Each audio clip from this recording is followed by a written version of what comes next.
En México, los derechos humanos son inherentes a todas las personas. Esto es, que sin importar la nacionalidad, la residencia, el sexo, etnia, color, religión o cualquier otra condición, todos debemos tener los mismos derechos. Así lo establece la Constitución mexicana y los tratados internacionales. En la Constitución se incorporó algo que dice: todas las autoridades del Estado deberán promover, proteger, respetar y garantizar una cultura de respeto a los derechos humanos. Los derechos humanos incluyen tanto derechos como obligaciones. Es decir, los estados deben adoptar medidas para garantizar y proteger los derechos humanos, pero también nosotros como personas estamos obligados a conocerlos para exigirlos y además respetar los derechos de los demás. Entonces, esa parte es muy importante porque permite, digamos, hay una apertura del derecho constitucional al derecho internacional de los derechos humanos. Con esto, hoy existen obligaciones de que los intérpretes, quienes sean, ya sea el legislador, ya sea el juez, ya sea la autoridad, tendrá que tomar como referente ya no solo a la Constitución, sino a los tratados y a la interpretación que se haga de los tratados. Entonces, esa parte es, digamos, que la gran innovación, porque genera, insisto, obligaciones muy específicas para ciertos actores, yo diría en particular para las y los jueces. ¿Qué hacer cuando son violentados nuestros derechos humanos? ¿A quién acudir y qué se debe promover? ¿Y cuál es el papel de la Defensoría Pública en esta materia? Hoy estaré conversando con un evaluador en materia penal sobre este tema. Bienvenidos.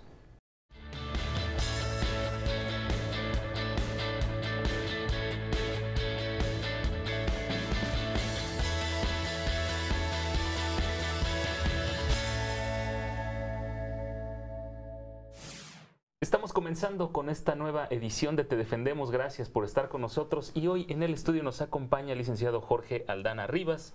Él es evaluador en el área de defensa penal del Instituto Federal de Defensoría Pública. Muchas gracias por estar hoy con nosotros. Bienvenido. Al contrario, licenciado, gracias por la invitación. Muchas gracias. Sobre este tema de derechos humanos, ¿en dónde está establecido el respeto a los derechos humanos?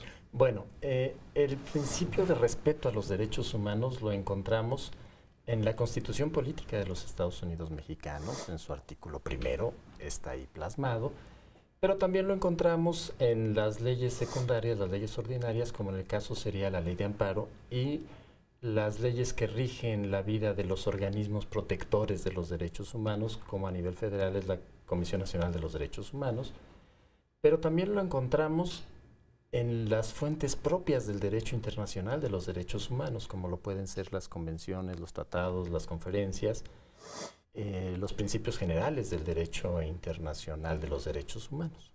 Si bien ya estaba establecido de alguna manera en la Constitución, en el artículo primero, vino una reforma en el 2011 en materia de derechos humanos. ¿Cuáles fueron los principales cambios o las novedades que trajo esta reforma? Sí, esta reforma fue muy importante porque antes de ella se establecía el concepto de respeto a las garantías individuales. Y con ella, con esta reforma se introduce otro concepto que es el del respeto a los derechos humanos. Y aparte de ello, nos introduce también el concepto de persona, porque antes de esta reforma se decía que todos los individuos gozaban del respeto a las garantías individuales, palabras más, palabras menos.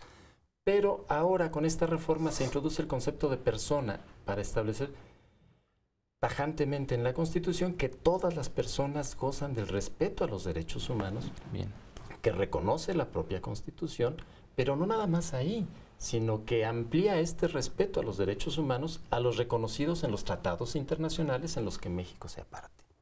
Esta reforma nos ha traído algunos conceptos nuevos para quienes no están familiarizados en el ambiente de derecho, que tiene que ver con el principio pro persona, el principio de la transversalidad. ¿Qué significa esto? Así es. En esta reforma de junio de 2011, específicamente del 10 de junio de 2011, nos establece el artículo primero constitucional el concepto pro persona, que es la interpretación que debe de dar el juzgador respecto del derecho humano más favorable para la persona. Bien. Pudiera no ser de aquellos que consagra específicamente la Constitución, pero si ese derecho humano se encuentra consignado en un instrumento internacional del que México sea parte, el juzgador debe de aplicar ese derecho humano ampliado en virtud de este concepto del principio pro persona. Y esta reforma también nos introdujo el concepto de los derechos transversales en materia de derechos humanos, con base en el principio de la no discriminación, que, de acuerdo con la interpretación de la Corte, nos lleva al concepto de la dignidad humana. ¿Por qué? Porque la no discriminación está prohibida constitucionalmente respecto de todas aquellas formas posibles, y la Constitución nos señala de manera ejemplificativa, no limitativa, la no discriminación por orígenes, credo, religión, edad, sexo, estado de salud, capacidades diferentes. En fin, de lo que se trata es de dar el respeto al principio de universalidad de los derechos humanos, que quiere decir que todos tenemos todos los derechos. Muy bien. ¿Qué hacer, por ejemplo, cuando se va a tomar en cuenta lo que establece nuestra Constitución y cuando se va a tomar en cuenta lo que nos establece un tratado internacional? ¿Cómo lograr un equilibrio entre estas cosas? Bueno, ese aspecto es muy importante porque el equilibrio entre la Constitución y los tratados internacionales lo logra precisamente la Corte. Bien. Y la Corte es la que establece, con base en la interpretación constitucional, el principio de primacía constitucional. Esto es, que si en la Constitución tenemos una disposición expresa en materia de derechos humanos, o algún impedimento para que algún tratado internacional pudiera ser aplicado, entonces lo que debe de prevalecer es la propia Constitución. La Constitución, de acuerdo con la interpretación constitucional que ha emitido la Corte en el Tribunal Pleno, es la norma suprema.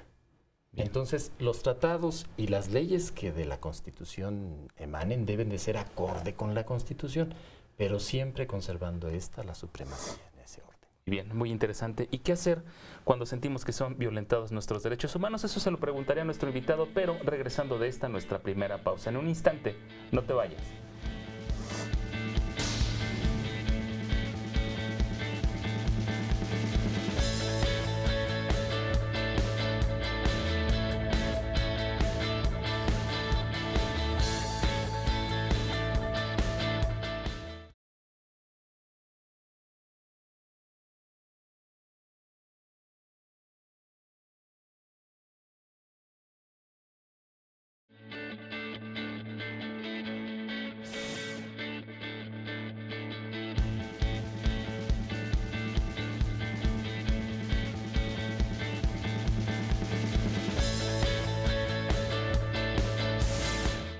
Ya estamos de regreso, gracias por seguir con nosotros aquí en Te Defendemos. Licenciado Aldana, quiero invitarlo a ver el siguiente sondeo. En esta ocasión el equipo de Te Defendemos salió a la calle a preguntarle a la gente cuáles son los derechos humanos que ellos conocen y vamos a ver lo que nos dijeron. Claro que sí.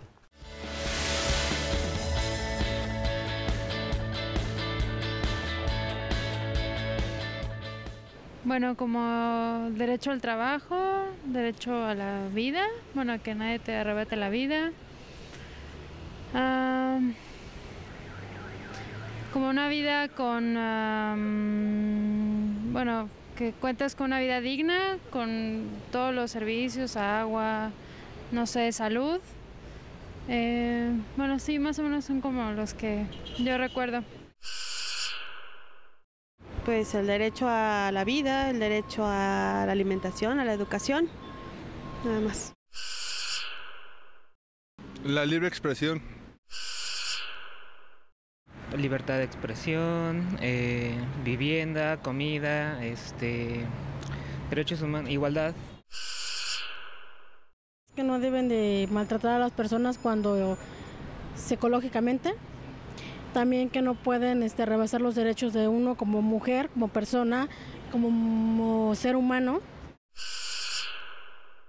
Pues mira, la verdad es que son muchos y más como gente discapacitada.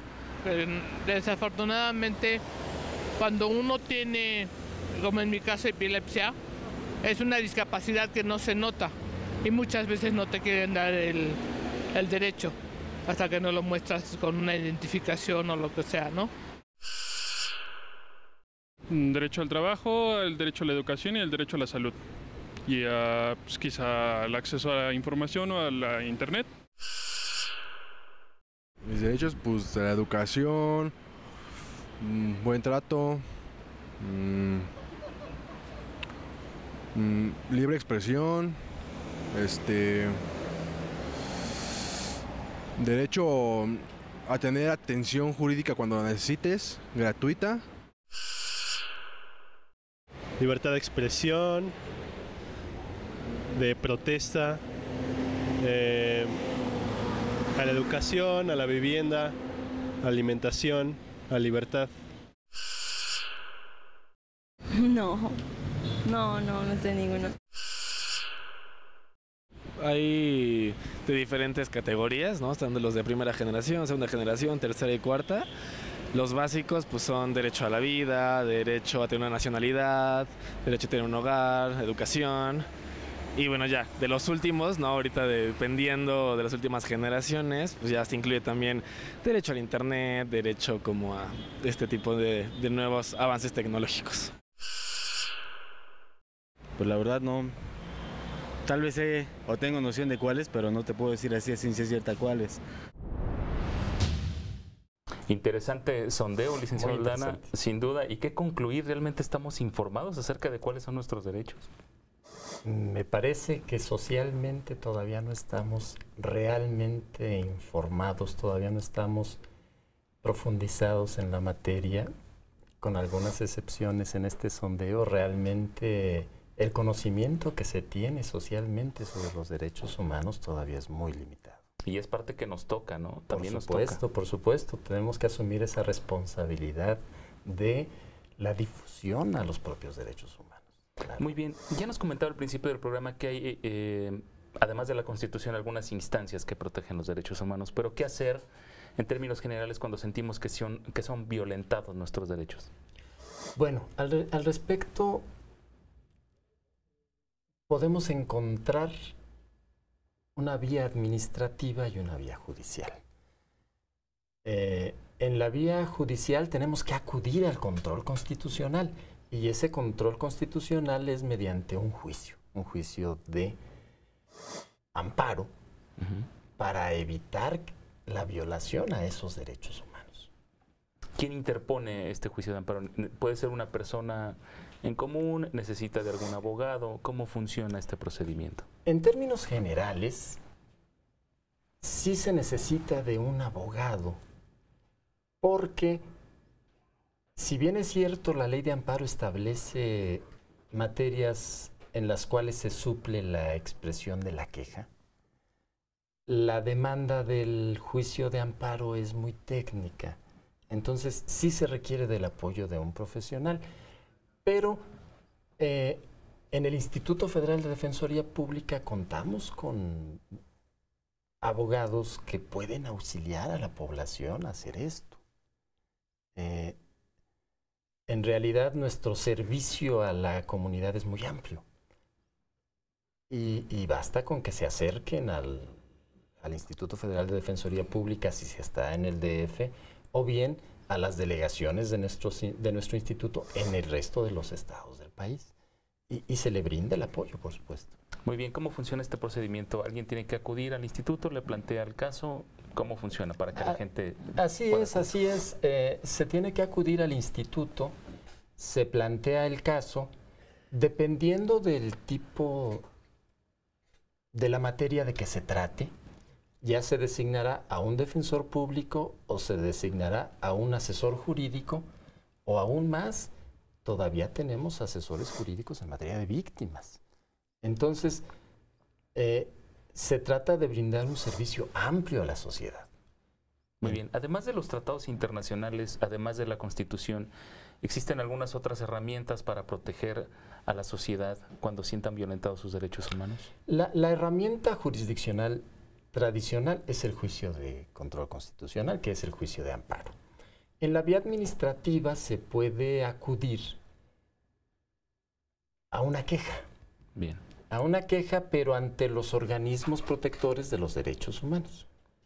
Esto es, ante la Comisión Nacional de los Derechos Humanos o ante las comisiones estatales de los derechos humanos, con los diferentes nombres que adoptan, pero en términos generales son las comisiones estatales, dependiendo de la autoridad que se encuentre involucrada en los hechos de los cuales nos podemos quejar.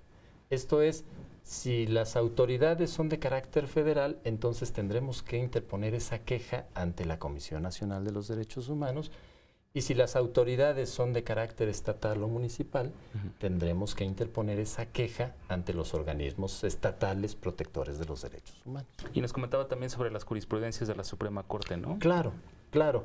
Hay, la Corte, actuando en tribunal pleno o en salas, periódicamente está revisando estos temas de derechos humanos y más ahora en la 10ª época, que ha sido realmente enriquecedora en la materia, porque a partir de la reforma constitucional y a la ley de amparo de junio de 2011 se apertura la 10ª época.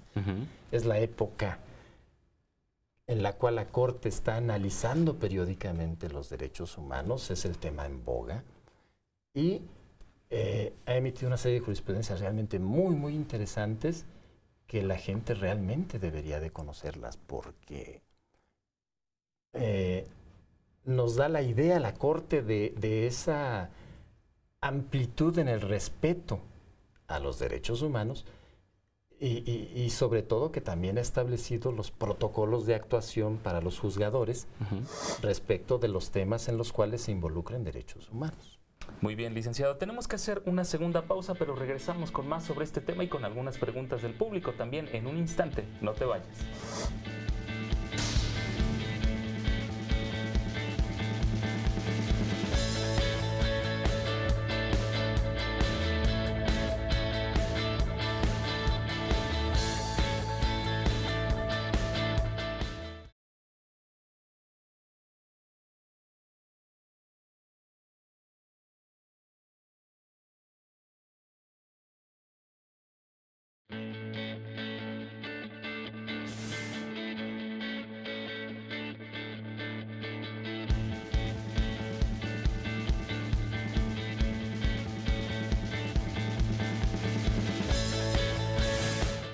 Gracias por seguir con nosotros. Seguimos con más aquí en Te Defendemos. Licenciado Aldana, ahora quiero invitarlo a ver cuáles fueron los principales cambios que trajo la reforma constitucional de junio de 2011 en materia de derechos humanos. Vamos a ver. Claro que sí.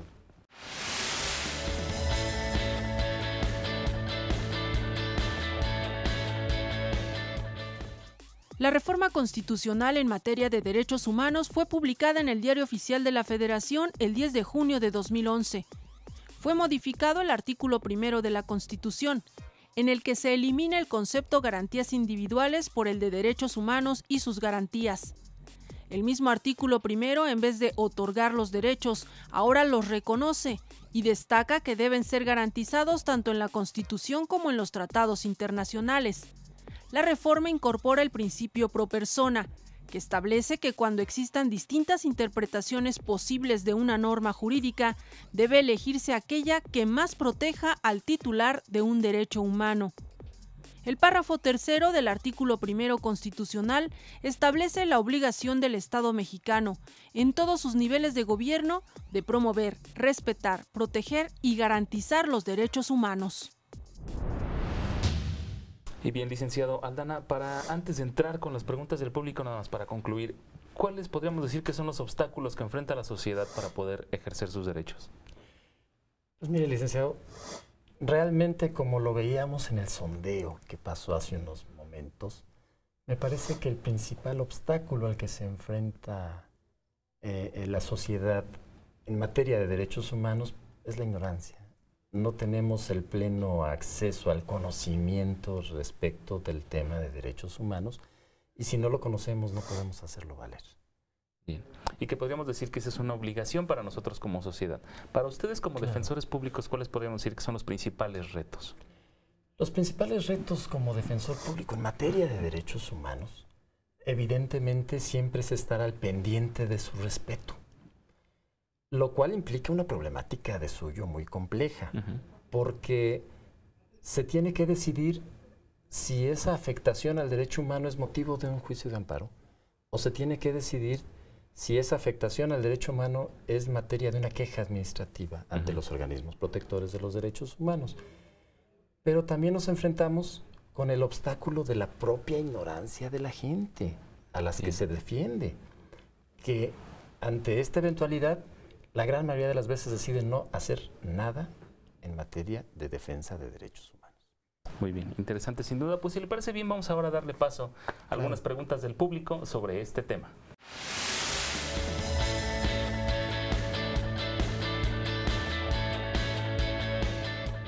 Bien, ya tengo aquí algunas preguntas del público. La primera es de la señora Marta Ramos, del Distrito Federal. Pregunta si un adulto mayor que se encuentra sujeto a proceso penal puede enfrentarlo desde su domicilio.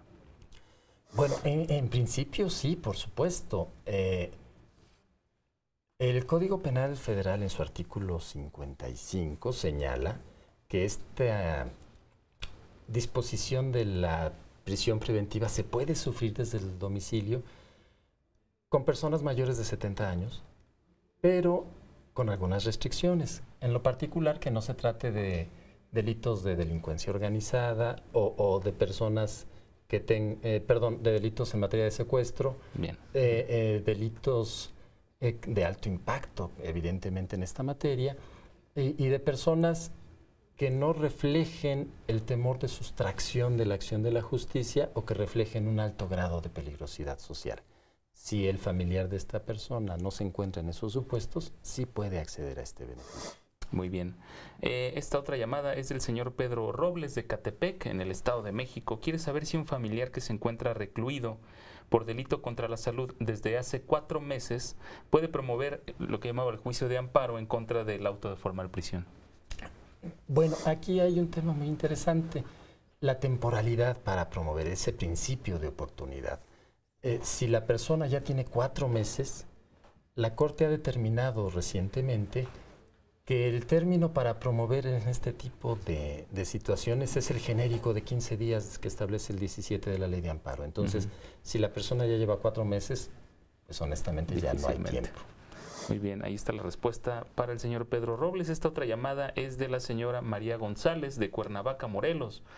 Nos dice que su hijo fue sentenciado hace 3 semanas por un delito de portación de arma de fuego sin licencia, sin que le concedieran beneficios legales, pero que ni su hijo ni su defensora interpusieron el recurso de apelación. Pregunta si puede promover el juicio de amparo en contra de la referida sentencia. Bueno, en términos generales, se puede establecer que sí hay posibilidad de promoción de acuerdo con un criterio del Tribunal Pleno de la Suprema Corte de Justicia de la Nación, plasmado en la jurisprudencia 6/2015, en el cual nos establece que el aspecto de competencia se tiene que considerar antes de determinar si se cumplen otros principios que establece la propia Ley de Amparo. No quiero meterme tanto en cuestiones técnicas, pero se podría decir que de acuerdo con la interpretación de esta jurisprudencia, sí puede haber posibilidad de promover ese amparo directo. Muy bien, nos da tiempo para una llamada más. Muy rápido, la señora Gloria García de Toluca, Estado de México, nos dice que su esposo se encuentra compurgando una pena de 10 años de prisión por un delito contra la salud en el penal de Hermosillo, Sonora. Pregunta si su cónyuge tiene derecho a ser trasladado a un penal cercano a su domicilio. Bueno, en principio sí, de acuerdo con el derecho humano a la reinserción social establecido en el artículo 18 constitucional. Pero este derecho está restringido a que no se trate, ahora sí, de delitos contra delincuencia organizada y bueno, a que haya cupo en el penal.